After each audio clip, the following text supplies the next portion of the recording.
Hey everyone, welcome to Our Small Footprint. My name is Nyssa, and if you're new here, we are a family of 8 who live off-grid in Australia.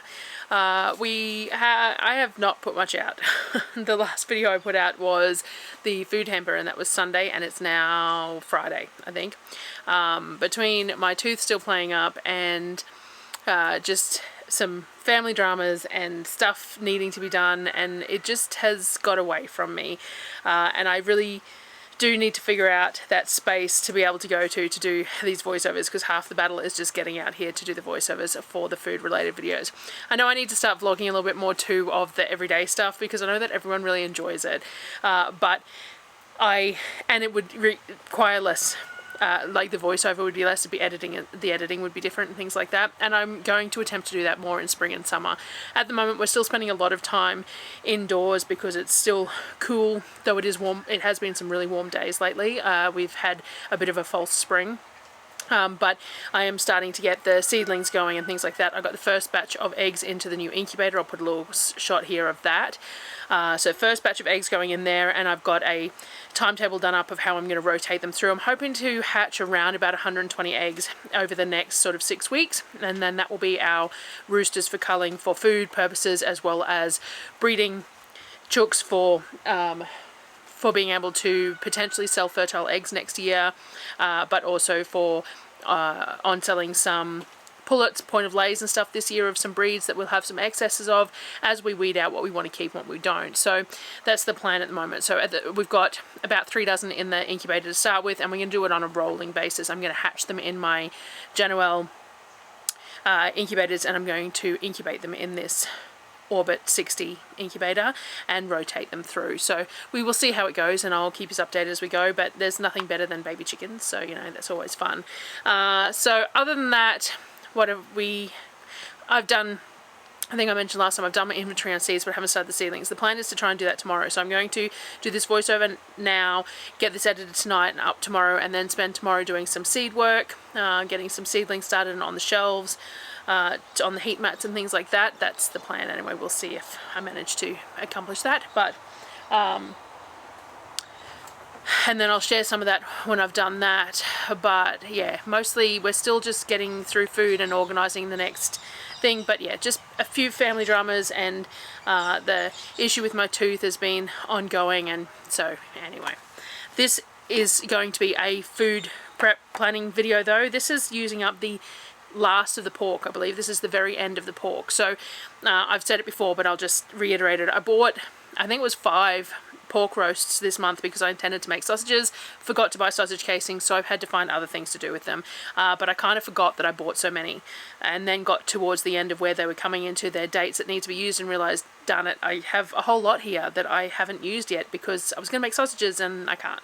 So this is a reminder to myself as well, order sausage casings for next month, because next month will be probably the last time that I'll want to do bulk sausages for the year, because once it gets too hot, it is too hard to do them. The meat heats up too quickly when you're mincing, there's too many flies around, it's all just too difficult. So this shopping trip will be cool enough still to get away with it, but after this one not so much, because we've got this shopping trip which is in a fortnight, and then there'll be one in October and one in December. So again, we're heating up in those points. So we need to get the sausages done this month, and if depending on budget wise, it'd be really nice to get, you know, like 6 months worth of sausages would be really great. But I think the last time I made them, I used like 3 roasts, and it lasted me 2 grocery periods, so sort of 16 weeks and maybe 4 months. So that's not too far out of the feasible, but if I could get enough to get us through to once it starts getting cooler again next year, and then once we're processing all the roosters too, we can use some of that meat to make sausages and stuff too, so that'll work out well as well. So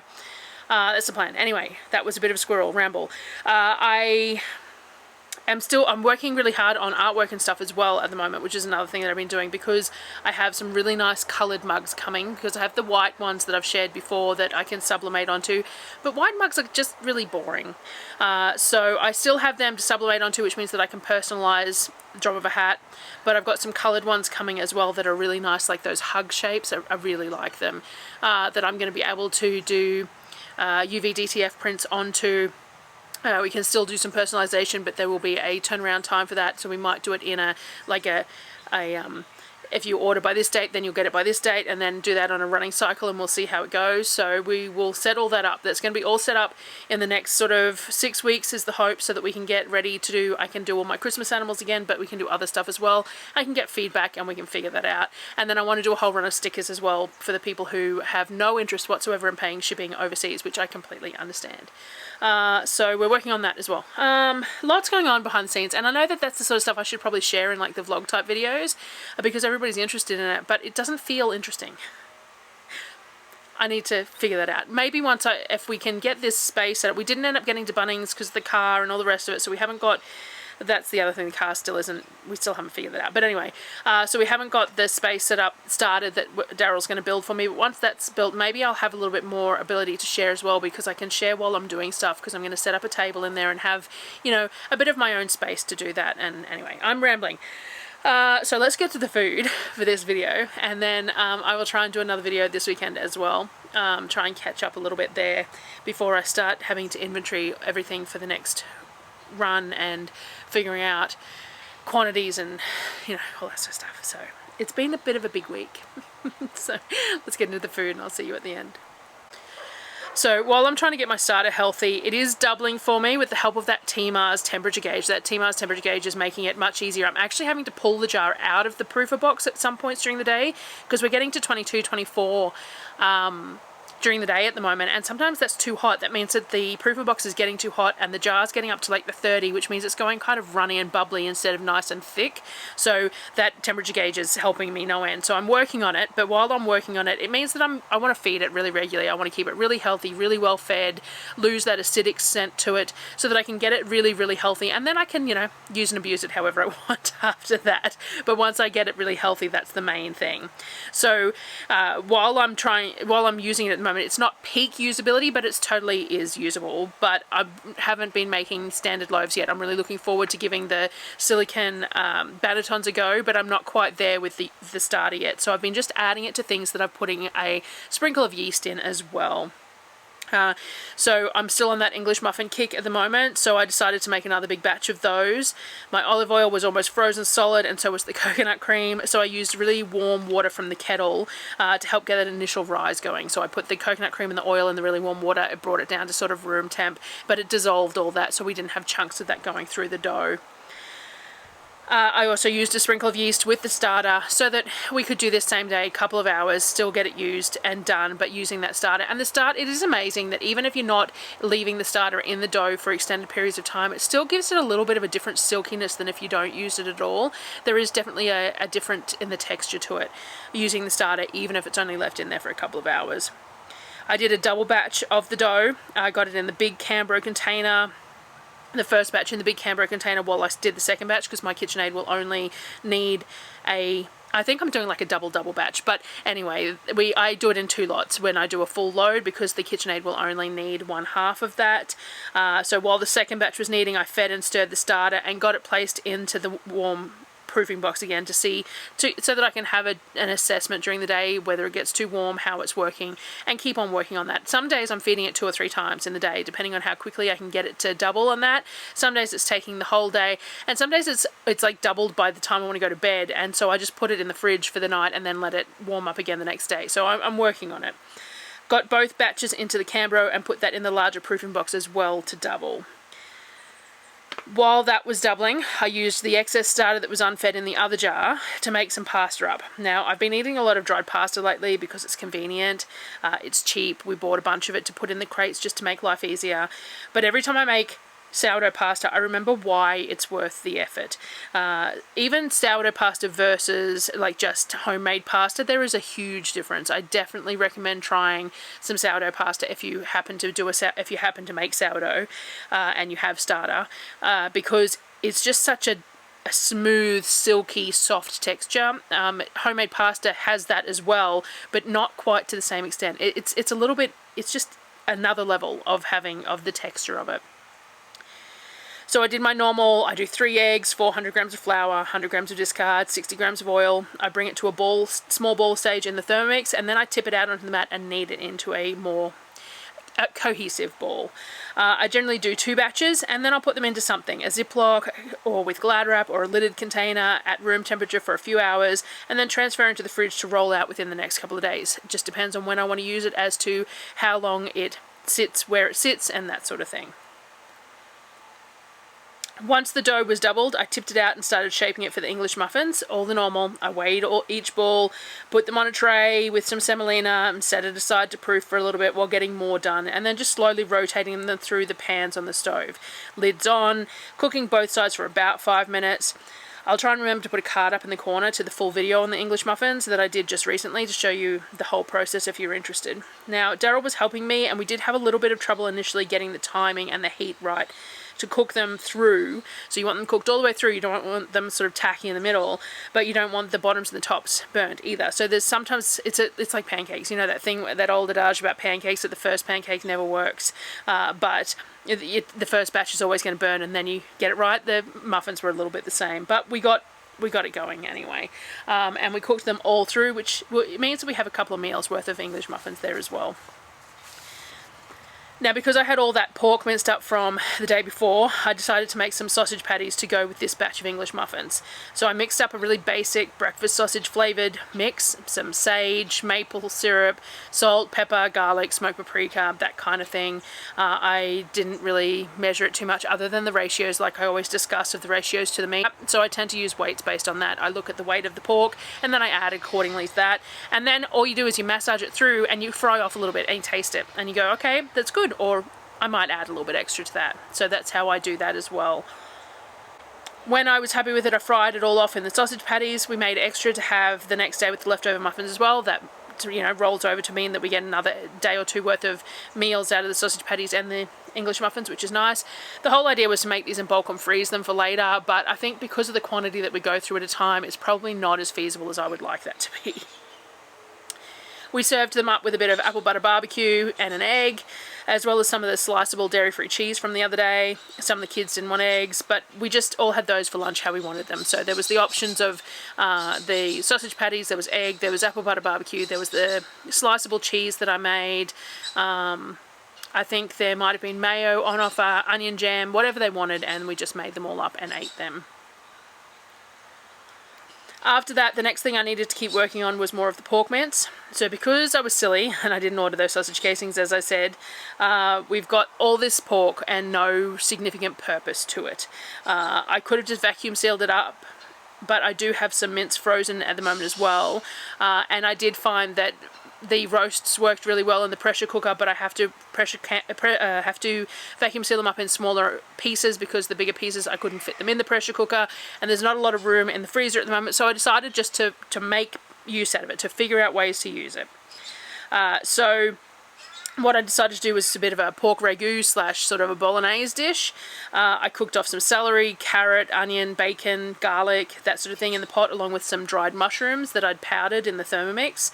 And once that had sweated off for a bit, I added in the pork. Now, this pork I ground really nice and coarse, which is fine for pork because pork is such a soft meat anyway. Some of the beef that I get through the beef trim that I get from Costco, I have to grind it pretty fine because there's too many bits of just stuff in it. It's beef, it's, you know, there's tendons and there's connective tissue and that sort of stuff, and you can't grind it too large because it just doesn't taste right. The texture isn't right in your mouth. But these pork legs are really well, there's a lot of meat, not a lot of anything that's going to feel funny in your mouth, so you can grind it really nice and coarse, which is really nice for this sort of a meal, because in a dish like this you don't want the meat to just dissolve, you want the chunks of it. So I added in that pork to all the sweated off vegetables, and then I got that browned off. Once it was all browned off, I added tomato products. I added a couple of jars of passata, a big 2.5 kilo tin of diced tomatoes, some Italian herbs, a bit of bouillon, some Worcestershire sauce, a bit of soy, and a bit of some balsamic vinegar, or you could have used red wine if we just don't have any wine in the house, so balsamic vinegar works quite well there. stirred it up and kept it at a low simmer for a couple of hours, tasting it as needed. I think I added a little bit of sugar to this to help with some of the acidity and a bit more salt, but I feel like the thing that makes a good sort of a bolognese, ragu, tomato meat based sauce is simmering long and slow. So it was on the stove and simmered at a fairly low temperature with the lid on for a part of it and then the lid off to let some of the water evaporate afterwards. Really long, slow time while I did everything else in the kitchen. So while that was going, I had to be somewhat available to supervise it because we don't want the bottom to burn, and the kids had run out of instant porridge, so I worked on some of that for them. I ground up the oats, the sugar, the coconut milk powder, ground up banana chips for the choc banana flavour, freeze-dried raspberries for the peanut butter and jam flavour, got it all mixed up in the containers and ready for the kids to serve themselves for the next few days. I'll try and remember to put the link to the short with the recipes and stuff for this on it. We've been experimenting with a few different flavours. I don't have any to share at the moment, but we have been experimenting a little bit. Each of these containers that I bought, I was doing it in half-gallon jars, but we were just going through it too quickly, so I got these big lidded containers, and each of these containers can do about 1,200 grams of oats plus the extras that go in it. And the kids help themselves. Sometimes even after dinner, they ask if they could have some instant porridge for dessert, which is not a bad thing. It's a filling, you know, it's got a little bit of sugar in it, but not a huge amount, and it's oats, and I've been adding some of the protein powders as well, which adds a little bit of different flavors to it, but also gives it a little bit of bulk too. The kids have been really enjoying it. They have had to scale up the water a little bit when there's protein powder added because the protein powders do have some gums in them, so it will thicken up a lot more in that case, so they have had to, you know, adapt to that. But that, yeah, sometimes they have it for dessert after dinner, and I'm okay with that.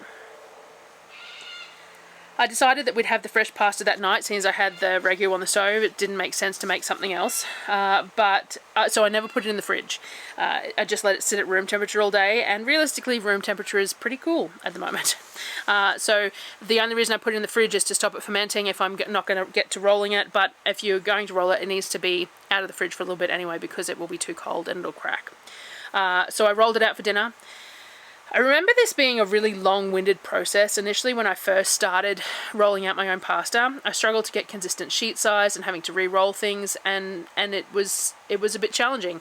But the more I do it, the more little tips and tricks I find for getting it to be consistent sized when it rolls out and to get it to roll out nice and evenly and things like that. And it's a fairly quick job now, and you know, it's still making pasta from scratch. There's still time-consuming aspects to it, but I have found it to be a lot quicker than it ever used to be and a lot easier to do for a meal that night. I use the roller on my KitchenAid. This is just a generic branded one. It's not a KitchenAid brand one. I got it from Amazon ages ago. Then I fold it and run it through, then run from the thickest to thin, and then hand cut it with a pastry cutter and hang it on the drying rack. I've been through a lot of drying racks for my pasta. This one I put on my Amazon wish list and was bought for me, and it's amazing. I love how it all folds down and fits in the box when not in use, so it's clean every time I go to use it. And there's no actual fold parts. Everything just slots in together, so there's nothing to break either. It's got heaps of space. I can fit 2 batches of pasta on it, so it's around about at 1.5 kilos of pasta on that rack, which is pretty amazing. I think I'll end up buying a couple so I can do some bulk pasta making in peak egg season. There's lots of options to use to hang pasta on if you're going to do it in bulk. And like, I could do something different, but I like the idea of the fact that I could have a few of these. I don't always have to use all of them, but they just fold down, go into their box and get stored, and I could pull them out to use 1, 2, 3, however many I wanted to use for that particular batch. And in peak egg season, I do tend to make up batches of pasta, though I like to store mine in the freezer because I just can't seem to get it dry enough that I'm comfortable having it shelf stable with egg in it in our weather. It's too humid and it's just, I'm not comfortable with it, so I do store it in the freezer, but it does mean that I need to have flat space where it's not going to get crushed, so sometimes I just don't have the space to do it either. I don't seem to have footage of serving up the ragu of the pasta. I might have got Darryl to do it and then we wouldn't have got footage, but after we'd eaten I put the pot, once it was cooled enough, into the fridge. It's much easier to bag up the pasta sauce once it's cold, and at this time of the month there's plenty of room in the fridge. So then the next morning I divvied it up into bags. I find the easiest way to store this is in gallon Ziploc bags. I put about 2 kilos per bag and it's really nice and thick. Then when I reheat it, I add a jar or 2 of my home canned vegetable pasta sauce to it to thin it out for dinner, and it's enough for all 8 of us. I then got moving on to the very last of the pork. it has felt a little never-ending this month, the pork, with the whole planning to do sausages and then not, and then forgetting how much I had and all the rest of it. So I decided to can a bunch of it, which is a really good preserving method, seeing as I hadn't made the sausages, because it's going to let us use it next month as well. All I do when I'm canning pork is I cut it up into large chunks and I distribute it between the jars, trying to keep the fat content similar in each jar.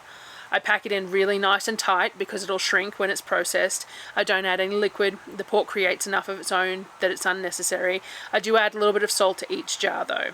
These are Fowler's 36s and they hold around about a kilo of pork per jar. They're approximately 1.2 litre jars. So I got the jars really nice and full, put a half teaspoon of salt on top, got the rings and the lids on the jars, cleaned them with white vinegar and put the clips on. I personally use 2 clips on my Fowler's jars when pressure canning, but it is a bit of a divisive topic. I always say that this is the way I choose, and part of that is collecting of clips that are unmarked visibly. Some are stretched more than others, and I personally find that I have fails if I try and do it with a single clip. But the standards for Fowler's Vicola is using a single clip, but they also don't have any standards for pressure canning. So take that how you want, and each to their own. I personally use 2 clips on my Fowler's jars, especially when pressure canning, but even sometimes when water bath canning, because my clips are miscellaneous mixed. Some are glass clips and they're slightly wider than the stainless steel lid clips and things like that. So I sometimes assess it by the clips that I put on the jars too. If something fits nice and tight, I might not put a second one on. But anyway, that's how I do it. 7 of these jars fit in the buffalo canner. It's a little tight, but all the jars can move freely. They can't spin all the way around. The clips do catch on each other, but they have plenty of room around the outsides of every jar. So the heat, the water, the steam can freely circulate throughout all the jars, and that's all that needs to be able to do, is that they need a little bit of movement, but they need to not be so jammed in that the heat can't circulate through all the jars. This gets processed for 108 minutes because it's 20% extra time on top of the standard 90 minutes for quarts, which are approximately 1 litre jars. So we've got an extra 20% of capacity, so an extra 20% of time on the processing time for these jars, just to compensate for that and make it sure that it's getting to the correct internal temperature and it's nice and safe for us to consume. Once those were in, I cut up the last of the couple of porks and decided to try cooking a couple with the rind on in the new oven. Normally I take the rind off and I coat them all, but I decided let's do some with the rind on, see how they go, since we've got all this extra pork at the moment. I had plenty of potatoes in the freezer as well from cooking them with the rind over them previously, so it's not like I needed that extra rind for doing anything like that with. I still used the mustard and the seasoning rub, the sweet and salty, sweet and smoky seasoning rub that I make on all the exposed meat parts to help retain moisture and for flavour. I got Apollo to help me, as it's always tricky not touching things with mustard covered hands while doing all the things that you need to do, so I always get a kid in to help me sort of spoon the seasoning over, or whatever, one of the steps, get a second set of hands. Apollo was helping me today. I did do a tray of potatoes as well with the rind from some of the pork that I diced up for canning, seeing as I had it, but also to serve with dinner with the roast that night. It's not worth cooking stuff up from the freezer when I've got stuff fresh that I can cook up for dinner that night as well, so, you know, why double handle? As normal, I did the layer of potatoes, the layer of rind, salt and spray oil, and baked it. Now this is how the roast turned out. I want to say it's not quite as nice as when I take the skin off and coat the whole thing, but I think that part of that is because when I do that, I cook it at a lower temp. Normally I'd smoke it or cook it low and slow when it's done like that. But when you've got rind on and you're trying to get that rind to crisp up, and you run the roast itself at a higher temperature, which has an impact on the pork itself too. So I think I prefer my pork roast cooked low and slow to that rare temperature where they're still juicy and all the rest. This was fine, it was nice, but it just wasn't what we have come to decide is our preferred way of eating roast pork. So that was the end of the pork.